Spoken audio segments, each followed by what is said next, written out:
اور تو کوئی ایسا فرق نہیں. آج نیتوں میں فساد آیا تو بگاڑ ہو گیا، اعمال میں فساد آیا، زمین اور زمان میں فساد آیا، ہمارے تمام معاملات میں آج فساد آ گیا. اور یہ وجہ ہے دین احمد صلی اللہ علیہ وسلم سے بغاوت. اللہ پاک نے کبھی بھی نافرمانی کرنے والوں کو معاف نہیں کیا. یہ صحابہ کرام کی جماعت ایک اور جنگ قادسیہ میں جا پہنچی. انہوں نے جا کر کے قلعے پہ حملہ کیا، اس کو فتح کر لیا. بڑا سونا ملا، بڑی چاندی ملی، ہیرے جواہرات ملے. ایک صحابی کو ایک ایسا ڈبہ ملا جس میں بہت اعلیٰ قسم کے قیمتی موتی بند تھے. اس نے جا کر کمانڈر کو دیا. وہ کہنے لگا سارا مال ایک طرف اور یہ پورا ڈبہ ایک طرف، تجھے پتا نہیں تھا اس میں کیا چیز بند ہے. صحابی کہنے لگا میں نے کھول کر دیکھا تھا. پوچھا کمانڈر نے تجھے اس کی قیمت معلوم ہے؟ صحابی کہنے لگا ہاں مجھے قیمت معلوم تھی. پھر یہ تم نے ڈبہ چھپایا کیوں نہیں؟ کہنے لگا کیسے چھپاؤں، مجھے قبر کا اندھیرا یاد ہے. کیسے چھپا لیتا، مجھے تو قبر کا اندھیرا یاد ہے. میں نے تو ایسی کوٹھڑی میں جانا ہے، نہ میرا عزیز ہوگا نہ میرا کوئی رشتے دار ہوگا، اکیلا میں ہوں گا. www.shahideislam.com دلوں میں کچھ گڑبڑ آ گئی. کسی نے دینار کچھ ادھر ادھر کر لیے، اور ایک مسلمان نے تو ایسا کیا کہ بلی ماری، اس کا پیٹ چاک کیا اور اس میں سونے چاندی اور جواہرات بھر کے اسے سی کر رسی میں باندھ کر یوں گھسیٹتا ہوا لے گیا کہ مردار کو باہر پھینک کے آؤں. اسی طرح سے کافی سارے لوگوں نے گڑبڑ کی. علماء لکھتے ہیں کہ جب یہ دولت بہانے سے ادھر ادھر کر کے جہاز پہ سوار ہو کر چلے تو غیب سے آواز آئی کہ بدجانتوں کو غرق کر دو. ایک بھی نہ بچا. خدا کے یہاں کسی کا لحاظ نہیں کہ یہ فلانا ہے اور یہ فلاں نہیں، وہ تو اعمال دیکھتا ہے. آج اعمال برباد ہو گئے جبھی تو بات بگڑ رہی ہے. اس لیے قرآن مجید نے صاف صاف طور پہ جانت کے لیے، امانت کے لیے لوگوں کو سمجھا دیا، بتا دیا کہ خبردار ہو جاؤ. ما کانا لبشر، کسی آدمی کو یہ چیز شایان شان نہیں کہ وہ جس کو امانت دی جائے اس میں ذرہ برابر بھی خیانت کرے. حضور فرماتے ہیں امانت میں خیانت کرنے والوں کو قیامت کے دن میرا دیدار نہیں، میری شفاعت نہیں. اور لوگ اس وقت کھڑے ہو کر کے روئیں گے یا لیتنی لم اتخذ فلانا خلیلا. اے کاش ہم اللہ کے سوا، نبی کے سوا کسی کو اپنا نہ سمجھتے، دنیا کے پیچھے لگ کر یوں ہی برباد ہو گئے. اور فرمایا وَكَمْ أَهْلَكْنَا قَبْلَهُمْ مِنَ الْقُرُونِ مِنْ بَعْدِ نُوحٍ، میں نے کتنوں کو پہلے برباد کر دیا نوح علیہ السلام کے بعد بھی. جب لوگوں نے بدعمالی پھیلائی، بغاوت کی، دین سے، اسلام سے منہ موڑا، اللہ کے حکم کو ٹھکرایا، خداوند ذوالجلال نے ان کو ایسی سزائیں دی کہ بچانے والا کوئی نہیں. ارے کبھی تو لوگ ایسے تھے. حضرت اسماعیل ہیں، بزرگ ہیں، سب کہہ دو رحمت اللہ علیہ. ایک دیہاتی عربی اونٹنی پہ سوار ہو کر کے گزر رہا ہے. نورانی شکل دیکھ کر پوچھنے لگا اللہ والے تیرا کیا نام ہے؟ فرمانے لگے لوگ مجھے محمد اسماعیل کہتے ہیں. وہ دیہاتی کہنے لگا وہی اسماعیل جو بزرگ بڑا ولی ہے؟ فرمانے لگے ہاں وہی ہوں. اونٹنی سے نیچے اتر آیا اور قریب آ کر کے کہنے لگا اللہ واسطے مجھے خدا کا قرآن سناؤ. حضرت اسماعیل رحمت اللہ علیہ نے قرآن مجید سنایا وَفِي السَّمَاءِ رِزْقُكُمْ وَمَا تُوعَدُونَ. او لوگو تمہارا رزق آسمانوں پہ ہے، زمین پہ نہیں، وہاں سے آتا ہے. کہنے لگا رزق آسمان پہ ہے کہ ہاں دیکھو قرآن کہہ رہا ہے. میں جو دھکے کھاتا پھروں پھر یہاں اسی وقت اپنی اونٹنی کو ذبح کیا، ٹکڑے کیے اور لوگوں میں مفت بانٹ دیا، اور جو تلوار پاس تھی اسے توڑ کر پھینک دیا، اور یوں کہتا ہوا جنگل کی طرف نکل گیا۔ اللہ پاک نے سچ فرمایا، میرا یقین آ گیا۔ حضرت اسماعیل رحمت اللہ علیہ فرماتے ہیں کوئی 10 مہینے سال کے بعد میں حج کو گیا، میں اللہ کے گھر کا طواف کر رہا تھا، کسی نے پیچھے سے میرا کپڑا پکڑ کر کھینچ کر کہا، اللہ والے اس دن جنگل میں قرآن سنایا تھا، آج دربار الہی میں سنا دے۔ وہ مجھے پکڑ کر مقام ابراہیم پہ لے گیا، میں وہاں بیٹھ گیا، پھر میں نے چند آیتیں وہی سنائی، اس کے بعد پڑھا فَوَرَبِّ السَّمَاءِ وَالْأَرْضِ إِنَّهُ لَحَقٌّ مِثْلَ مَا أَنَّكُمْ تَنطِقُونَ۔ اللہ پاک زمین و آسمان کی قسم کھا کر فرماتے ہیں لوگوں میری بات پہ یقین کیا کرو۔ وہ دیہاتی کہنے لگا اللہ پاک کو قسم کھانے کی کیا ضرورت پڑی، بندوں کو یقین دلانے کے لیے مولا کریم قسمیں کھائے، ہم یقین نہ کریں۔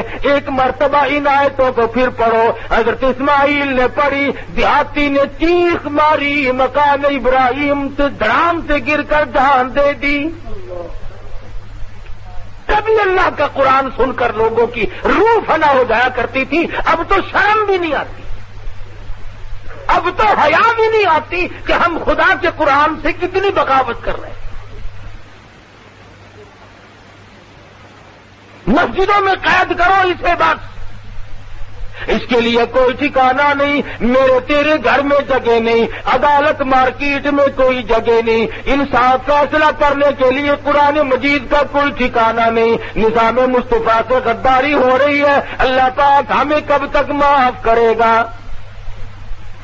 ڈھیل دے رکھی ہے بس اسے، جب نمبر آئے گا وہ سنبھال لے گا۔ نہ وہاں سیاست چلے گی، نہ وہاں تجویز چلے گی، نہ وہاں تدبیر چلے گی۔ بڑے بڑے سیاستدان لوگ پہلے آئے، ان کی کبھی نہ چل سکی اور انہیں کوئی نہ بچا سکا۔ علماء کرام لکھتے ہیں کہ بادشاہ وقت نے اپنا میلہ لگایا ہوا ہے، گانا بجانا، شراب پینا پلانا ہو رہا ہے، ناچ گانا، گھنگروؤں کی جھنکار ہے، بڑوں بڑوں کے کان کھڑے ہو جاوے بابا، جب عورت ناچتی ہے اچھے اچھوں کا وضو ٹوٹ جاتا ہے۔ تو باہر دروازے سے کسی نے زور سے دستک دی، کھڑکا کیا، تو بادشاہ نے کہا دیکھنا کون ہے؟ اس نے جب دروازہ کھولا جا کے دیکھا ہے تو پھٹے پرانے کپڑوں والا ایک مسکین کھڑا ہے۔ اس نے کہا دروازہ کس نے کھٹکھٹایا؟ کہ میں نے۔ کیوں؟ کہ تمہارے بادشاہ سے میرا کام ہے، ملنا ہے میں نے۔ بادشاہ سے ملنے والا منہ دیکھو، کپڑے بدن کے پورے نہیں ہے، یہ بادشاہ کو ملنا چاہتا ہے، چل یہاں۔ دروازہ بند کیا اور جا کر بادشاہ کو کہا کہ جی اپنا کام شروع کرو، وہ تو ایک فقیر تھا، ہم نے اس کو ڈانٹ ڈوٹ دیا ہے۔ نگر چھوڑ دیا تم نے زندہ اس کو؟ تو جی ہم نے اس کو پرے کر دیا، چکے کر دیا، دفے کر دیا۔ جس نے میرا مزہ بگاڑا اس کو زندہ نہیں چھوڑنا چاہیے تھا۔ چلو بھائی ساز شروع کرو، آواز آئے، شراب کا دور آئے۔ اس نے دوسری مرتبہ پہلی مرتبہ سے بھی زور سے دروازہ کھٹکھٹایا، اور چوکیدار نے آ کے جب دروازہ کھولا تو یہ چھلانگ مار کے بادشاہ کے پاس پہنچ گیا۔ نہیں تم کیوں آئے؟ میرا کام ہے، تیرے سے آیا کیا ہوں؟ تو نے کہا ہے کوئی جو اس کی گردن جلدی سے کاٹ دے۔ ارے بھائی میری گردن کاٹو گے؟ نے کہا اور کس؟ تم نے تمام مزے کا بیڑا گرک کر دیا، کرکلا کر دیا سارا، جلدی گردن کاٹو اس کی۔ نے کہا میری کاٹو گے؟ نے کہا اور کس کی؟ نے کہا ذرا سا کام ہے ایک آپ سے کام۔ نے کیا کام ہے؟ کان میں کہنے کا ہے۔ سر کان میں کہنے کا ہے۔ ذرا سا کان کے منہ قریب کر کے کہا میری گردن کاٹو گے؟ انہوں نے کہا کہ میں تو ملک الموت ہوں، اسرائیل ہوں میں تو، بس سنتے ہی دیکھنا جی دیکھنا اجی دیکھنا ذرا سی مہلت دو، بڑی مہربانی ہوگی۔ اجی انہوں نے بدماش اب مہلت چاہتا ہے، ابھی تو گردن کاٹ رہا تھا میری۔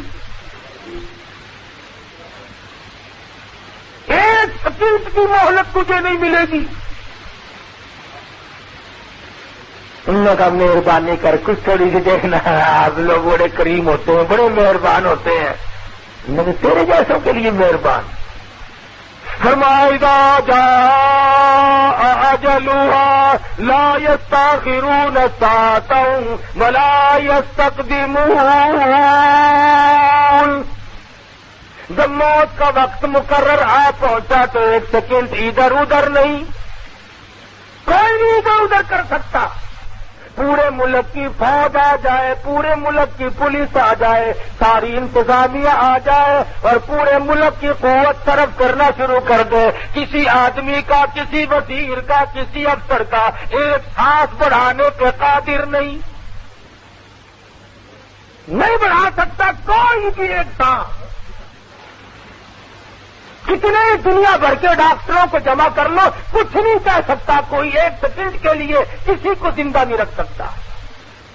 جب موت آنے والی ہے تو اس کے لیے صحابہ کرام نے بھی تیاری فرمائی، اور آج ہمارے ایسے حالات کیوں ہو گئے کہ ہمارا کسی طرح کا بھی پروگرام نہیں، کوئی منشور نہیں، بلکہ اندھیر کھاتے کی طرح سے جو دماغ میں آتا یوں ہی کرتے جاتے ہیں، چلتے جاتے ہیں۔ فرمایا یا ایھا الذین آمنوا اتقوا اللہ حق تقاتہ، ایماندارو ڈرو اللہ سے جیسا کہ اس سے ڈرنے کا حق ہے۔ ہم لوگ وقت پہ نہیں ڈرتے، بے وقت سے ڈرے۔ ابھی یہ جو کارخانے لیے گئے نا، ان کو اگر کسی نے جا کر کے یوں بتایا نا کہ بھی 2.5% زکات دو، یہ مولوی کھانے کے لیے بس ہر وقت بہانے بناتے ہیں، زکات کا فلانا دماغ، بات نہیں سنتے تھے۔ اپنے کھڈے پہ تھڑے پہ بیٹھ بیٹھ کر علماء کو گالیاں بکتے تھے، قرآن مجید کے، اسلام کے نظام سے اعتراض کرتے تھے۔ اب سنا ہے منڈے پڑے ہیں پرسوں ترسوں کے،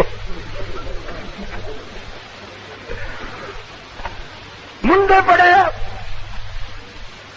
ایک قانون آیا، تم نے کہا باہر ہو جاؤ۔ میں کہا جی کیا بات ہے؟ میں کہہ رہا ہوں باہر ہو جاؤ۔ بسم اللہ الرحمن الرحیم۔ زکات نہ دی، خیرات نہ دی، سگا بھتیجا بھوکا مرتا رہا، چھوٹا بھائی بھوکا مرتا رہا، تیرے بچے شہنشاہوں جیسے کپڑے پہنتے رہے اور تیرے سگے بھائی کے بچے فقیروں والے کپڑے پہنتے پھرے۔ کبھی شرم نہ آئی کہ یہ میرے بھائی کی اولاد ہے، یہ میرے باپ کی نسل ہے، یہ میری بہن ہے، یہ میری خالہ ہے، یہ میری پھوپھی ہے، یہ میرے ساس سسر ہے، یہ میرا سالہ ہے؟ کبھی سلوک کرنے کی کوشش نہیں۔ www.shahideislam.com تو اللہ میاں کا یہ تو نظام ہے، یا تو وہ 2.5% مانگتا ہے یا پھر وہ سارا ہی لے لیتا ہے۔ انہوں نے کہیں درا اللہ جہاں یہاں کھڑا ہو کے، اور ابھی صرف اسی پہ بس نہیں، اور خدا جانے کس کس چیز کا نمبر ہے۔ ہمیں تو ڈر نہیں، ہم تو ہر وقت کہتے ہیں کہ ہمیں قومی ملکیت میں لے لو پھٹافٹ۔ ہمارا کیا جائے گا؟ باغ اپنا نہیں، جائیداد اپنی نہیں، کارخانہ اپنا نہیں، یہ پیٹ کا کارخانہ، روٹی تو دیں گے، ہے نا؟ ہمارا کیا بگڑے گا؟ باری سب کی آنی ہے، یاد رکھو یا سیدھے ہو جاؤ، کرو اسلام سے 30 برس اسلام سے غداری کی، نظام مصطفیٰ سے 30 سال تک غداری کی، لاکھوں مسلمان کٹوایا جب پاکستان بنا، شرم نہ آئی کہ ہم ان معصوم بچوں کی روحوں کو تکلیف دیں گے۔ ہندوستان سے آنے والے لوگ جانتے ہیں، جب ہندو گنڈے حملہ کرتے تھے، سکھ بدماش جب حملہ کرتے تھے، تو عزت والی عورتوں نے، سمجھدار بہنوں نے سونا نہ اٹھایا، چاندی نہ اٹھائی، مال و دولت نہ اٹھایا، گھر میں سے قرآن لیا اور گلے میں لٹکایا اور اپنے قریب کے کنویں میں چھلانگ لگا دی۔ کسی کافر کا ہاتھ اللہ کے قرآن پہ نہ آئے اور میری آبرو پہ نہ آئے۔ تم نے 30 برس تک ان بہنوں کا منہ چڑھایا۔ اب سوال یہ پیدا ہوگا کہ جی یہ جو لے رہے ہیں یہ ان کے پاس رہیں گے اللہ میاں کا نظام یہ ہے، اس نے ہر چھوٹی مچھی کے پیچھے بڑی مچھی لگا رکھی ہے، ادھر ادھر سے معاملہ یہی گول ہوتا چلا جائے گا۔ بہرحال ہم پریشان ہیں اور رہیں گے جب تک حضور اکرم صلی اللہ علیہ وسلم کے لائے ہوئے قرآن کو ہم اپنے دستور میں، آئین میں، فیصلے میں۔ دیکھو صبح کو 2 حاجی لڑ پڑے یہاں، نمازی 2 لڑ پڑے، اور میں انہیں کہوں کہ آؤ قرآن میں فیصلہ کروا لو، بالکل نہیں آئیں گے، چاہے وہ روزانہ 100 رکعت نماز نفل کی نیت باندھتے ہو۔ انہیں کہو کہ مسجد میں مولوی صاحب بیٹھے ہیں، اسلام کا مسئلہ پوچھو، محمد مصطفیٰ صلی اللہ علیہ وسلم کی عدالت کا مسئلہ پوچھو اور اپنا مقدمہ یہی ختم کر دو۔ نہیں صاحب، کورٹ میں تمہیں لے کے چھوڑوں گا، ابھی ہائی کورٹ تک لے جاؤں گا، کیا سمجھ رکھا آپ نے؟ یہ تو نمازیوں اور حاجیوں کا اور میرے جیسے مسلمانوں کا حال ہے کہ ہم نبی کے فیصلے کو کبھی نہیں مانتے۔ کیوں؟ امام الانبیاء محبوب کبریا حضرت محمد مصطفیٰ صلی اللہ تعالی علیہ وسلم کا فیصلہ اپنا نہیں، خدا کا فیصلہ ہے، اور خداوند عالم چونکہ مالک کائنات ہے، خالق کائنات ہے، وہ بندوں کے مزاج کو دیکھ کر جو مالک ہے وہ جانتا ہے تقاضوں کو، وہ جانتا ہے ضروریات کو، اسی کے مطابق اس نے تمام فیصلے فرمائے، قانون بنائے۔ اب قرآن نے کہا نا کہ چور کا ہاتھ کاٹ دو، تم نہ کاٹو، 100 سال کی سزا بھی اگر چور کو دو گے چوری بند نہیں ہوگی۔ قرآن کریم نے کہا کہ زانی کو کوڑے مارو، تم اگر زانی کو چمڑا ادھیڑ دو، قتل کر دو، لیکن زنا بند نہیں ہوگا جب تک کہ سرکار مدینہ کا لایا ہوا دستور نافذ نہ کیا جائے۔ یہ تو آقا کے اللہ میاں کے قانون میں برکت ہے کہ جرائم کو روک دیا جائے۔ قانون تو اب بھی ہے، پولیس پکڑتی بھی ہے، مقدمے بھی چلتے ہیں، چوروں کو کون سا کھلم کھلا چھوڑتے ہیں۔ ہاں ایک بات تو ہے، اگر اس قسم کا کام کرنے والے حصہ ڈال لیں پھر ماشاءاللہ کام چلتا رہتا ہے۔ پتی ہوتی ہے نا، پتی اگر ڈال لی جائے نا پھر کام کھپ جاتا ہے۔ میں یہ کہتا ہوں کہ نظام مصطفیٰ جو ہے وہ چوری کے معاملے کا ہو، وہ زنا کے معاملے کا ہو، وہ قتل و قتال کے معاملے کا ہو، کچھ بھی ہو، دنیا کا پورا نظام، عبادات، اخلاق، معاملات، لینا دینا، خرید و فروخت، حکومت، تجارت، تمام کی تمام جب قرآن مجید نے بیان کی ہے، اس کی تکذیب کرنے والے، اس کو تردید کرنے والے، اس کو چھوڑنے والے مسلمان ہو کر کے اطمینان کی زندگی کبھی نہیں گزار سکتے۔ ہاں اگر اسلام اور ایمان کا انکار کر دیا جائے پھر اور بات ہے۔ سیدنا فاروق اعظم سب کو رضی اللہ تعالی عنہ، دور خلافت ہے، ایک عیسائی جاسوس آیا مدینے میں اور مسلمانوں کو کہنے لگا، کیوں بھائی تمہارا ایوان صدر کہاں ہے، شاہی محل کہاں تمہارا؟ نے کہا یہ جناب کے پیچھے۔ نے کہا یہ آدھا چھپا ہوا اور آدھا ننگا؟ نے کہا یہ کہ ہاں یہی تو ہے۔ نے کہا یارو میرے ساتھ مذاق نہ کرو، اپنے شاہی محل بتاؤ جہاں تمہارا بادشاہ رہتا ہے۔ انہوں نے کہا خدا کی قسم یہی ہے۔ نے کہا اچھا، کہا تمہارا بادشاہ؟ کہ ہمارے یہاں بادشاہ نہیں ہوتا، خلیفہ ہوتا ہے، نبی کا جانشین ہوتا ہے۔ انہوں نے کہا ہے کہ لکڑیاں چننے گئے جنگل میں۔ بادشاہ آج تو چپڑاسی بھی لکڑیاں چننے جا سکتا۔ سیدنا فاروق اعظم رضی اللہ تعالی عنہ کے بارے میں جب یہ سنا تو وہ حیران ہو گیا اور کہنے لگا مجھے بتاؤ کدھر کو گئے ہیں؟ تو لوگوں نے کہا یہ راستہ ہے جنگل کا۔ یہ ادھر کو چلتا چلتا چلتا چلتا جب ایپ پہنچا، دیکھتا کیا ہے کہ امیر المؤمنین خلیفۃ المسلمین سیدنا عمر فاروق سب کو رضی اللہ تعالی عنہ آرام سے زمین پہ درخت کے نیچے سوئے ہوئے ہیں۔ یہ تھا عیسائی، اس نے کہا کام بن گیا، نہ کوئی باڈی گارڈ نہ کوئی حفاظتی دستہ، اکیلا ہے، تلوار میرے پاس آئی اور مقابلے کی نوبت بھی نہیں آئے گی، سویا ہوا ہے یہ تو بس اڑا دوں گا ایک بار میں، موقع ملا ہے۔ اس نے بہت تنگ کر رکھا ہے، یہی ہے وہ عمر جو فتوحات کرتا ہی جاتا ہے، بڑھتا ہی جاتا ہے، موقع ملا ہے۔ مورخ لکھتا ہے کہ عیسائی جاسوس نے تلوار نکال کر کے وار کرنا چاہا، فاروق اعظم کے سرہانے کی طرف سے ایک شیر نکلا، منہ پھاڑ کر اس کی طرف چیرنے کے لیے آیا، شور مچانے لگا، ہائے میں کھا لیا، ہائے میں مر گیا، ہائے مجھے چیر ڈالا، ہائے مجھے تباہ کر دیا، اے عمر جلدی اٹھو، مجھے بچائیو بچائیو، میں مر گیا۔ فاروق اعظم اٹھے، آج اور دوسرا ہے کوئی نہیں، اور یہ شور مچائے مر گیا، ہائے مر گیا، توبہ میری، ہائے مر گیا۔ میں کہا ہوا کیا تجھے؟ یہاں تو کوئی دکھائی نہیں دیتا، کیا بک رہا ہے؟ انہوں نے کہا تم مجھے سنبھال لو، پھر بتاؤں گا اصل بات۔ فاروق اعظم نے تسلی دی، پکڑا بٹھایا، اس نے کہا بتا، انہوں نے کہا کیا بتا؟ انہوں نے کہا بتا گا دادی کہ اصل بات یہ میں نے یوں کر کے ارادہ کیا، میں وار کرنا ہی چاہتا تھا کہ تیرے سرانے کی طرف سے کہ شیر آیا اتنا بڑا، منہ پھاڑ کر مجھے کھاتا تھا، پھاڑتا تھا۔ سمجھ میں آ گئی نا یہ بات؟ آگے سب کی سمجھ میں؟ اب حضرت عمر رضی اللہ تعالی عنہ نے آگے سے یہ نہیں فرمایا کہ تجھے پتہ نہیں ہے میں کتنی نفل پڑھتا ہوں، تجھے معلوم نہیں ہے کہ میں کتنی تلاوت کرتا ہوں، تجھے پتہ نہیں ہے میں کتنی خیرات کرتا ہوں، اس لیے میری حفاظت کرتا اللہ میاں، شیروں سے کراتا ہے، بلکہ فرمایا او عیسائی جاسوس تجھے معلوم ہونا چاہیے میں رب العالمین کی زمین پہ انصاف کرتا ہوں، سب سے بڑی عبادت انصاف ہے، انصاف۔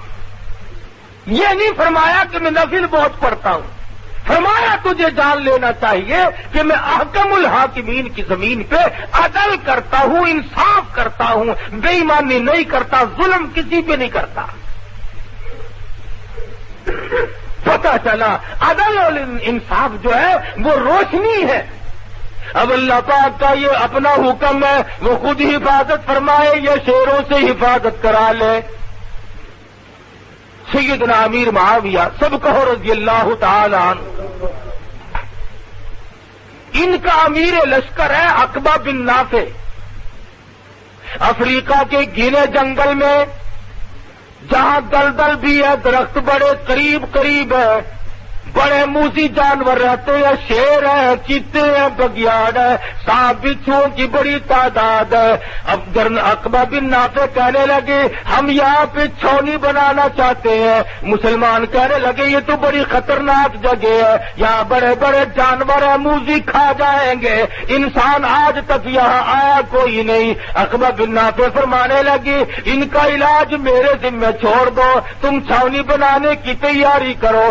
صحابی درخت پہ چڑھا اور آواز دی، کہنے لگا او شیرو، او بگیاڑو، او چیتو، او سانپ بچھو، تمام جانوروں کے نام لے لے کر کے کہا میں غلام ہوں محمد مصطفیٰ صلی اللہ علیہ وسلم کا، اور ہم یہاں چھاؤنی بنائیں گے مستقل، اس لیے میں حکم دیتا ہوں 24 گھنٹے کے اندر اندر جنگل کو خالی کر دو، جو ملے گا اس کے بعد اسے قتل کر دیا جائے گا۔ مسلمان جنگل کے جانوروں کو چیلنج کرتا ہے، اور مورخ لکھتا ہے کہ جب لوگوں کی نظر پڑی تو شیر قطار بنا کر، سانپ اپنی قطاروں میں، بگیاڑ اپنی قطاروں میں، چیتے اپنی قطاریں بنا بنا کر کے جنگل سے نکل رہے تھے، تمام مسلمان کھڑے ہو کر کے جانے والوں کا تماشا دیکھ رہے تھے۔ کبھی تم ایسے تھے کہ تمہارے جنگل کے جانور بھی تابع تھے، سمندروں کا پانی بھی تمہارے تابع تھا، کبھی ہوا بھی تمہارے تابع تھی، اور آج تم خود مر رہے ہو، تمہارا اس دنیا میں پرسان حال، اور تمہیں سنبھالنے والا کوئی نہیں۔ کبھی اس کی وجہ نہیں سوچی کہ آخر ایسا ہو کیوں گیا، کیوں ہوا ایسا؟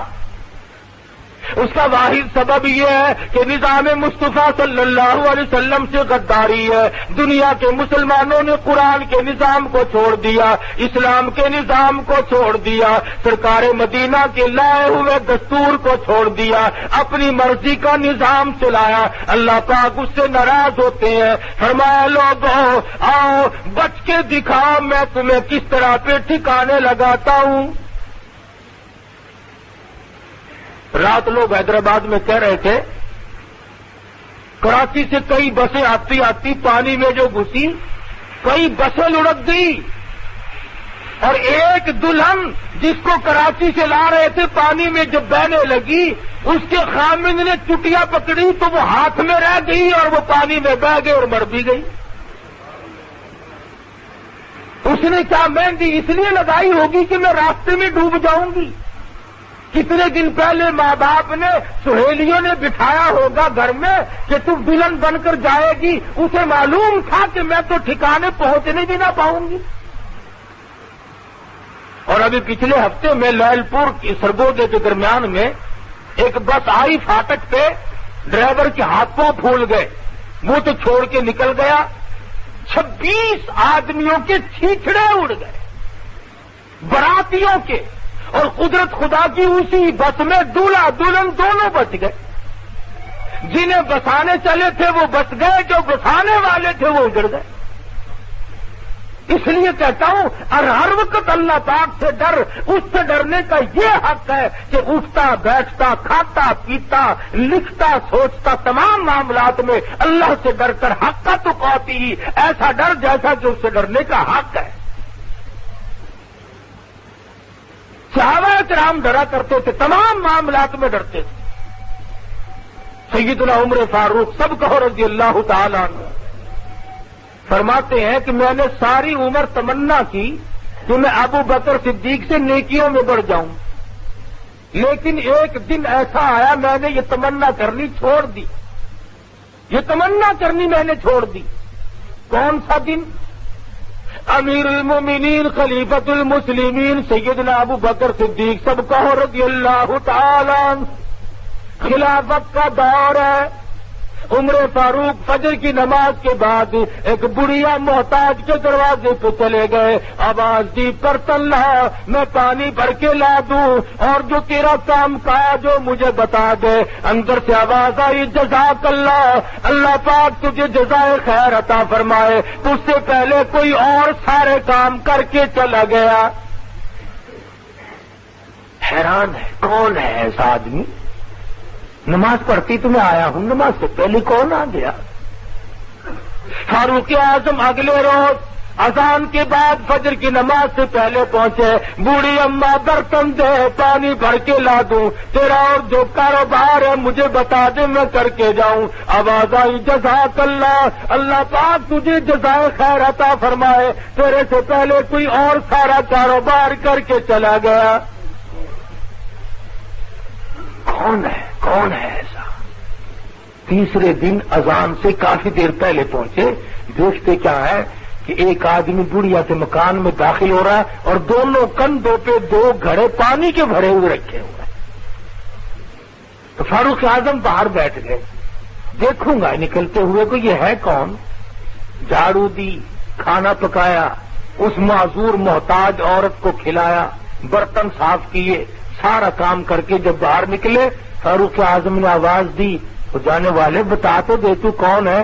فرمایا عمر کیا لے گا پوچھ کر، میں تیرا بھائی ابو بکر صدیق ہوں۔ خلافت ہو، حکومت ہو، اقتدار پہ بیٹھے ہو، معذوروں اور محتاجوں کا پانی بھرتے پھرے۔ آج تم کسی سے راستہ تو پوچھ کے دکھاؤ، راستہ بتانے والے نہیں ملتے، بڑے اسٹیشنوں پہ گاڑیاں پوچھو یہ کہاں جائے گی، بولتے ہی نہیں بولتے۔ وہ اتنے مقام پہ پہنچ کر کے بھی غریبوں، معذوروں اور محتاجوں کی رات دن خبرگیری کریں۔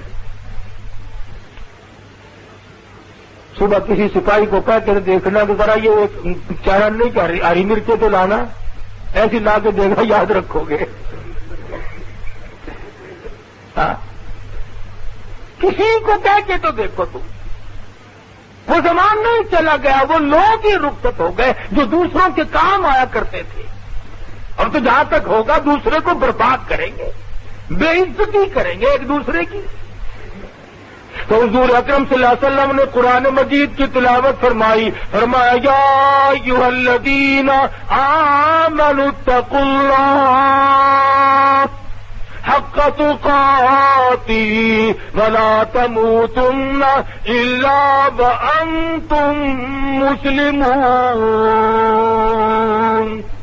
ایمانداروں ڈرو اس مولا کریم سے جیسا کہ اس سے ڈرنے کا حق ہے. اتنے ڈرو کہ مرتے وقت تم پکے مسلمان ہو کے مرو. آخری دم تک تمہارے ذمے کسی کا حق نہ ہو. تم کسی کا ناجائز مال کھا کے نہ مرو, کسی کو ستا کے نہ مرو, کسی کو پریشان کر کے نہ مرو, تاکہ قبر کی تباہی تمہارے سامنے نہ آ جائے. سیدنا ابو درداء ہے سب کا رضی اللہ تعالی عنہ, ایک جنازے کے ساتھ ساتھ چل رہے ہیں. کسی نے پوچھا ابو درداء یہ کس کا جنازہ ہے؟ کہنے لگا تیرا جنازہ ہے. اس نے ذرا منہ بنایا کہ ناراض کیوں ہے؟ چل میرا جنازہ ہے. اور کہا یہ اپنے خاتمے کو پہنچ گیا, اس نے ملک الموت کا جھٹکا سہ لیا, یہ دنیا کو چھوڑ گیا, دوسری دنیا میں چلا گیا, اور جنازہ تو میرا تیرا باقی ہے, خدا جانے کس حال میں موت آئے. سیدنا ابراہیم علیہ السلام نے ملک الموت سے کہا مجھے اپنی شکل تو دکھا جس شکل میں گناہگاروں فاسقوں فاجروں کی روح نکالتا ہے. کہنے لگا خلیل اللہ تحمل نہ کر سکو گے, دیکھ نہ سکو گے. فرمایا نہیں دکھاؤ تو صحیح. حضرت اسرائیل نے کہا خلیل اللہ ذرا پھر منہ پرلی طرف کر لو. انہوں نے منہ کر لیا. فرمایا عرض کیا ادھر دیکھو. حضرت خلیل اللہ نے جب دیکھا تو خلیل اللہ ہو کر ہزاروں انبیاء کا جد امجد ہو کر بے ہوش ہو کر دھڑام سے زمین پہ گر گئے. اتنی ڈرونی شکل, ایسی ہیبتناک صورت. اور جب ہوش میں آیا فرمایا کہ اگر کوئی اور عذاب نہ ملے صرف اس شکل میں جان نکالنا ہی عذاب کافی ہے. اتنی بھیانک صورت. چنانچہ آج آپ دیکھ لیں سفیان ثوری فرماتے رحمت اللہ علیہ جب مرنے کا وقت قریب آتا ہے تو اسرائیل ذرا سی اس کے دل کی رگ کو چھو دیتے ہیں, پھر پہچان ختم ہو جاتی ہے. آج آپ دیکھ لیں مرنے والوں کو کلمہ بڑا کم نصیب ہو رہا ہے. پہلے زمانے میں بچہ جب گرتا تھا تو ماں کہا کرتی تھی بسم اللہ, چوٹ نہیں لگتی بسم اللہ کہنے سے.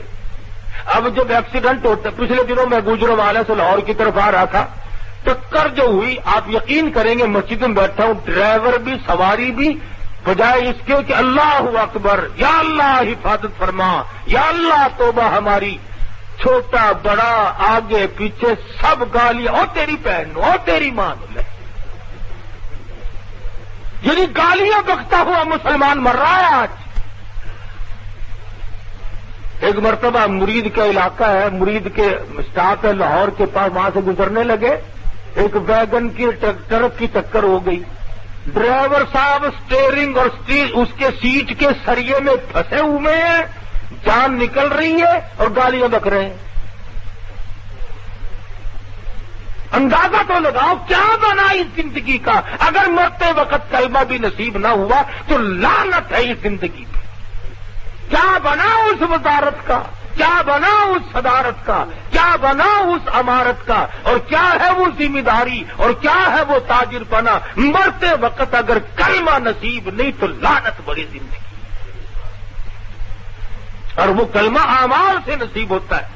حدیث پاک میں آتا ہے کہ کچھ لوگ ایسے ہیں جو کلمہ یاد نہ رہے تو ملک الموت خود یاد دلاتا ہے کہ میں تجھے لینے آ گیا ہوں پر لا الہ الا اللہ محمد رسول اللہ. سب کے لیے نہیں, جس کو وہ چاہتا ہے فرشتہ بھی یاد دلاتا ہے, فرشتہ بھی یاد دلاتا ہے. ہمیں یاد کون دلائے؟ گھر والوں کو تو پڑ جاتی ہے, خدا جانے چابیاں کہاں رکھی ہیں, بینک کی چیک بک پتہ نہیں کس کے پاس ہے. صاحب میرے ساتھ تو بولنا چولنا کافی دنوں سے بند تھا, خدا جانے کہاں رکھا ہوگا. وہ مر رہا ہے, انہیں فکر پڑ رہی ہے. 2 گز کفن کے ٹکڑے کے سوا اور مزید کسی کو کوئی حصہ نہیں ملتا. اللہ والوں نے اپنی زندگیوں میں سب کچھ قربان کر دیا. حافظ ضامن صاحب شہید سب کا تو رحمت اللہ علیہ. قطب عالم حضرت مولانا رشید احمد صاحب گنگوہی سب کہہ دو رحمت اللہ علیہ. اللہ اللہ.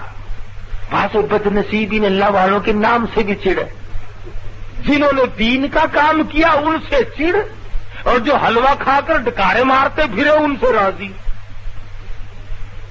ہاں دیکھو نا کیسا وقت آیا۔ حافظ صاحب سامنے آئے اور مسکرا کر کے کہنے لگے حضرت جی آج تو میرا جی چاہتا ہے۔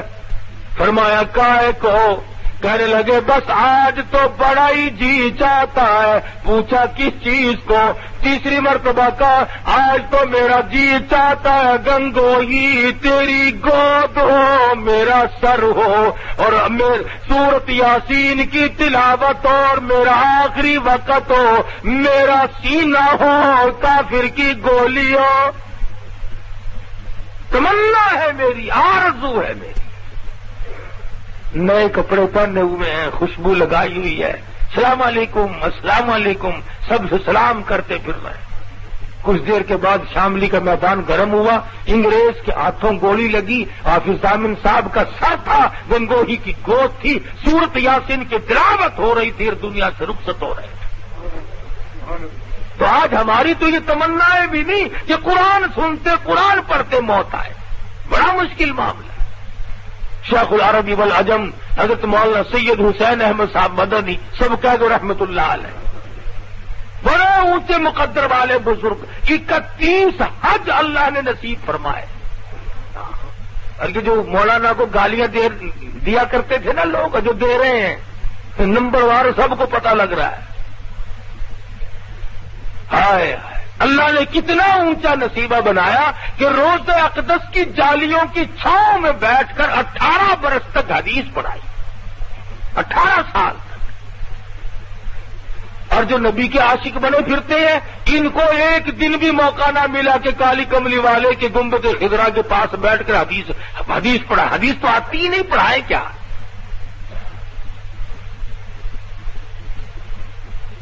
اور اس قدر جرأت تھی اس اللہ والے میں کہ کیا عرض کروں، کیا بتلاؤں۔ ذوق تھا، شوق تھا۔ اگر شیخ الہند رحمت اللہ علیہ انگریز کی فوج میں مسلمان بھرتی ہوتے تھے اور ترکستان پہ حملہ کرتا تھا انگریز، تو علماء اللہ والوں نے دستخط کرنے سے انکار کر دیا کہ یہ مسلمانوں کے ہاتھوں سے انگریز مرواتا ہے، لہذا اس کی فوج میں بھرتی نہیں ہونا چاہیے۔ تو میرے جیسے جو تھے ملا ملانے انہوں نے دستخط کیے، خوب پیسے لیے۔ شیخ الہند کی باری آئی، فرمایا ہرگز نہیں، اس فتوے پہ دستخط نہیں کیے جا سکتے۔ چنانچہ شیخ الہند رحمت اللہ علیہ کو جیل جانا پڑا، کالے پانی میں زندگی گزارنی پڑی، 36 سیر مکئی کھڑے کھڑے پیستے تھے۔ بتانا یہ چاہتا تھا کہ جس وقت حضرت شیخ الہند رحمت اللہ علیہ کی وفات ہوئی اور غسل دینے لگے تو کہیں کہیں کالا کالا نشان تھا، کہیں کہیں۔ تو حضرت مدنی رحمت اللہ علیہ سے لوگوں نے اسرار سے پوچھا کہ یہ کیسے نشانات ہیں؟ فرمایا جہاں کھڑے ہو کر چکی چلایا کرتے تھے، دائیں بھی بائیں بھی اوپر بھی نیچے بھی خاردار نوکدار تار لگے ہوئے تھے، جھکنے نہ پائے، سیدھے نہ ہونے پائے، چکی بھی چلاتے تھے، کبھی کبھی بے ہوش ہو کر گر پڑتے تھے، یہ سب نوکیں چبھ جاتی تھی۔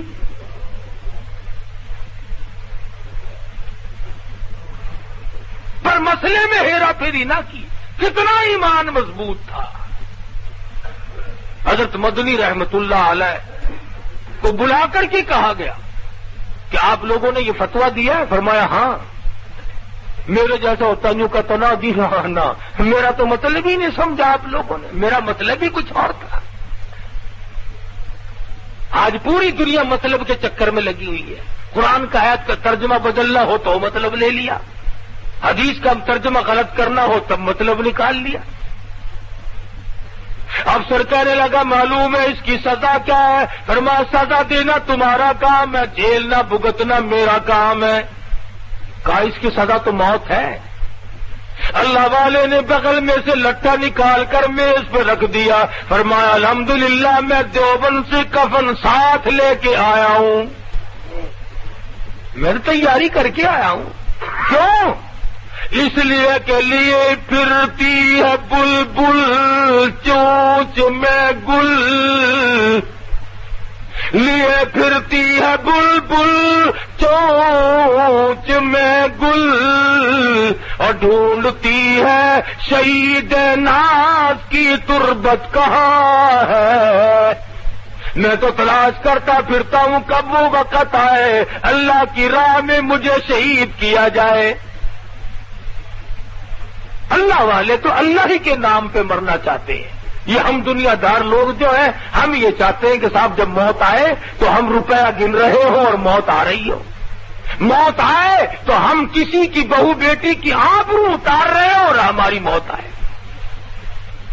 تو فرمایا اتقوا اللہ حق تقاتہ ولا تموتن الا وانتم مسلمون،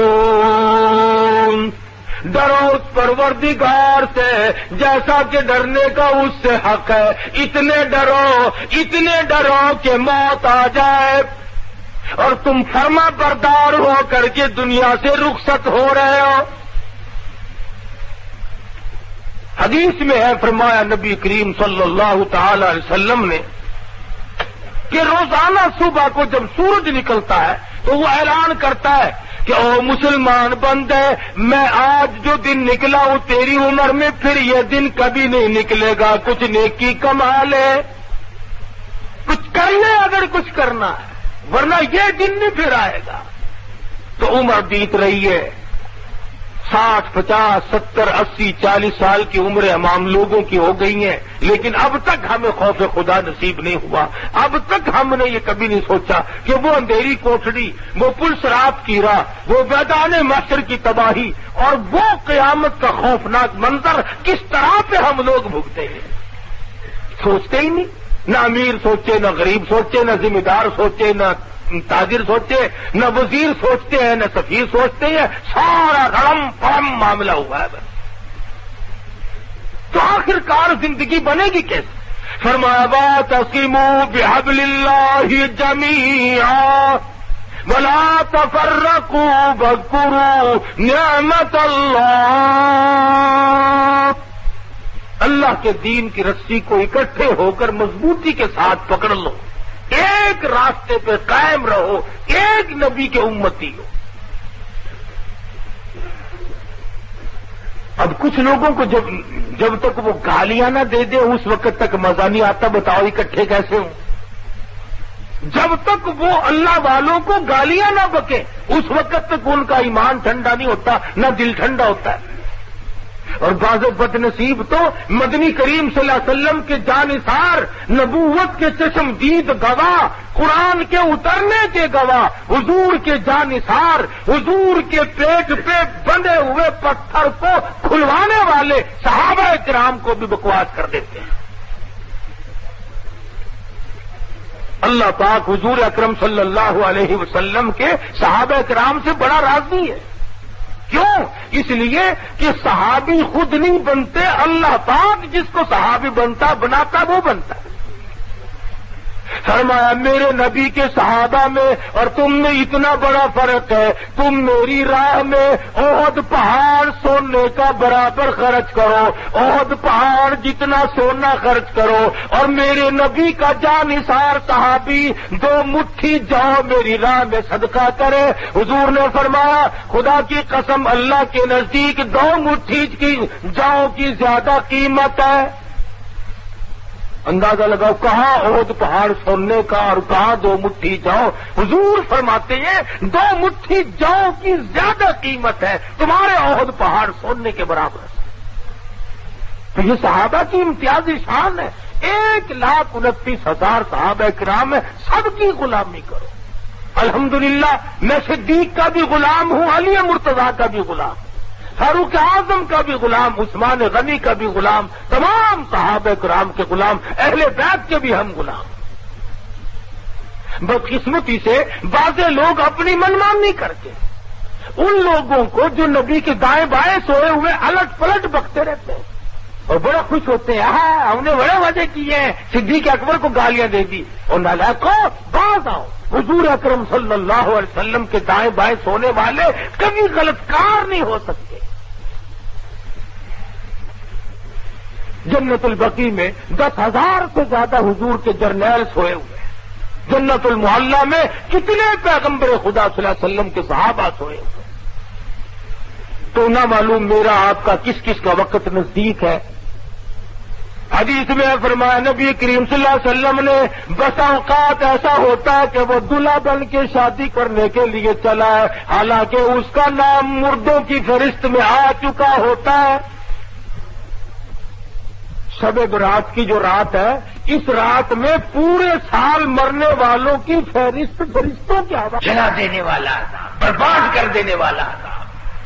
اس لیے اپنے اندر اللہ سے ڈر پیدا کرو، خوف اپنے دلوں پہ مسلط کرو، قبر کا اندھیرا یاد کرو، قیامت کا خوفناک منظر یاد کرو۔ اللہ پاک مجھے اور آپ کو سچا مسلمان پکا دیندار بنائے، اور اپنے بندے اللہ پاک ہم سب کو بنائے، حضور کریم صلی اللہ علیہ وسلم کی عظمت محبت عطا فرمائے۔ وآخر دعوانا الحمدللہ۔